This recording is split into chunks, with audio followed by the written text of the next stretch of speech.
conversar com a minha supervisora de estágio, né, de psicologia organizacional, que uma querida, inclusive, que eu tinha muita afinidade com ela. E aí ela falou, olha, Mariana, você não fez esse estágio, né, na faculdade, você nem teve disciplina sobre isso, mas assim, eu te vejo muito trabalhando na área de orientação profissional, orientação de carreira, acho que tem tudo a ver com você, acho que tem tudo a ver também com psicologia organizacional. Então, assim, dá uma pesquisada nisso, né? Se informa, vê se você achar interessante, né? Eu te ajudo, te supervisiono, te ensino como fazer, porque ela trabalhava com isso. E lá fui eu. E aí eu simplesmente, assim, me apaixonei, tanto que eu trabalho com isso até hoje, né? E aí eu falei assim, não, é isso, eu vou começar aqui. E aí foi então que eu tomei essa decisão, comecei a estudar, ela me ajudou também, e eu comecei a trabalhar com isso aqui em Rio Claro.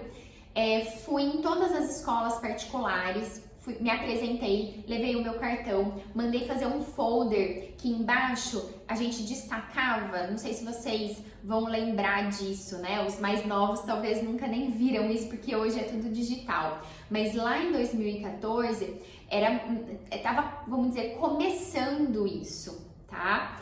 Então eu fiz esses folders e embaixo eu coloquei esses mini cartões que a pessoa podia destacar e levar com ela se ela quisesse buscar mais informações. Então eu fiz isso, fui em todas as escolas, me apresentei e aí comecei a fazer palestras nas escolas, né, gratuito, para as pessoas conhecerem o meu trabalho. As escolas, conforme também iam me chamando. E eu lembro que acho que passou uns 3 meses e eu consegui o meu primeiro cliente. E eu fiquei com esse cliente, fiz o processo com ele, né, que na época durava mais ou menos uns 15 encontros. Fiz o processo com ele, foi muito bom. E aí eu acho que depois, mais pro final do ano, no segundo semestre, apareceu a minha segunda cliente, também, né, nesse foco da orientação. E aí essa cliente, ela empacou no processo. E aí eu fui lá, né, falar com a minha supervisora, discutir com ela e tudo mais, e ela falou, Mariana, talvez, né, seja importante ela trabalhar essas questões na terapia, senão ela não vai desenvolver. Então, proponha para ela a terapia. Eu falei, bom, mas eu não faço terapia. Não é o que eu tinha pensado para mim. Ela falou, então pense, se você não quiser, você encaminha. E aí eu fui falar com essa cliente, a cliente falou assim, eu topo fazer terapia, né, mas com você, porque eu já queria um vínculo com você, eu gosto de você. E aí, gente, que começou todo o meu trabalho nessa área, né, de psicoterapia. E aí, a partir daí, eu comecei a trabalhar com as duas coisas. Com orientação de carreira, orientação profissional e com psicoterapia. Até então, na psicoterapia, eu trabalhava com essa área mais comportamental, que eu tinha tido na faculdade, né, e que daí eu fazia supervisão com essa mesma professora, mas eu não tinha nenhuma especialização.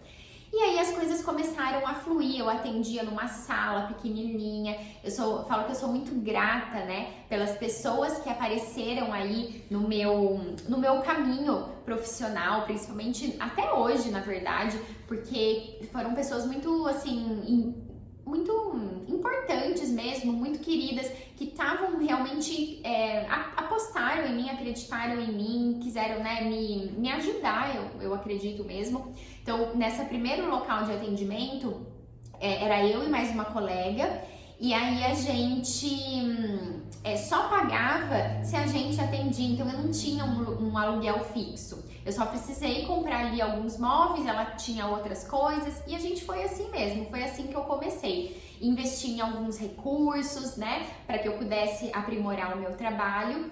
E aí, em 2015, eu fui para uma outra sala, que era onde eu atendia até o meio desse ano, que também eu falo que, né, são pessoas boas que aparecem no nosso caminho, porque desde que eu entrei lá, ele nunca subiu o meu aluguel. Então, assim, e ainda deixava eu dividir a sala, né? Então, tá vendo? Eu falo, são presentes que são pessoas assim são muito importantes para que a gente vá se fortalecendo na nossa carreira, para quando a gente tiver, vamos dizer, amadurecido, a gente consiga voar sozinha e fazer voos maiores, que nem eu fiz agora no meio do ano.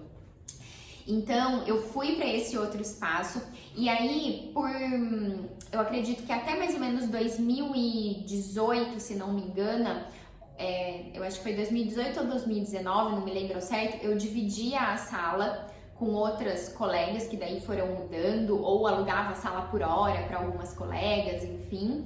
Mas tudo isso ia me ajudando, né, nos custos, e eu acho que quando a gente está no início da carreira, isso é super válido, super importante. Mas, na verdade, o que eu queria mesmo ressaltar aqui, dessa minha trajetória profissional, né, de 2014 até meio de 2017, é que assim, durante esse tempo, no começo eu ainda aceitava, tá? Pra mim era ainda mais aceitável, mais normal, que as coisas iam devagar, porque eu tava começando, né? As pessoas ainda não me conheciam muito, mas elas estavam andando, então até um certo tempo eu achava que tava tudo indo bem. Mas depois, acho que talvez 2015, 2016, eu criei na minha cabeça, e aí eu acho que foi uma questão minha, uma expectativa irreal minha, de que eu deveria estar muito além, né, no quesito de número de clientes, enfim, de crescimento profissional. Na minha cabeça eu deveria estar muito acima daquilo. E isso me atrapalhou muito, porque aí eu me cobrava demais, eu não achava que o que eu fazia estava bom o suficiente, eu ficava sempre procurando o que estava faltando, né? Porque eu falava, não é possível, parece que eu faço tudo, mas ainda assim eu não consigo ter o retorno que eu esperava. E aí, gente, hoje, olhando lá para trás, né, eu vejo que não tinha nada de errado, que o problema estava aqui dentro da minha cabeça, porque estava tudo andando conforme era o esperado, né? Conforme o que eu tinha de maturidade, o que eu tinha de recurso para o meu trabalho naquele momento. Então, a minha cabeça daquela época acabava me atrapalhando nesse sentido, porque ainda que eu me visse fazendo muitas coisas que outras profissionais não faziam, então eu comecei a atender online, que era tipo uma coisa muito recente, nem o CRP permitia isso, o CRP é o Conselho de Psicologia, permitia muito isso, né, não estava tão oficializado, né, eu já atendia, tinha o meu canal no YouTube, tinha o meu Instagram, então eu já me sentia à frente em alguns momentos, mas o meu lado da autocobrança falava assim, não, tem alguma coisa errada lá. Lembra aqueles pensamentos do tipo, você não tá sendo capaz, você não tá sendo bom o suficiente? Olha o que é aquela situação dos estágios que eu não consegui, o quanto que isso vem aparecendo de novo ao longo da minha carreira.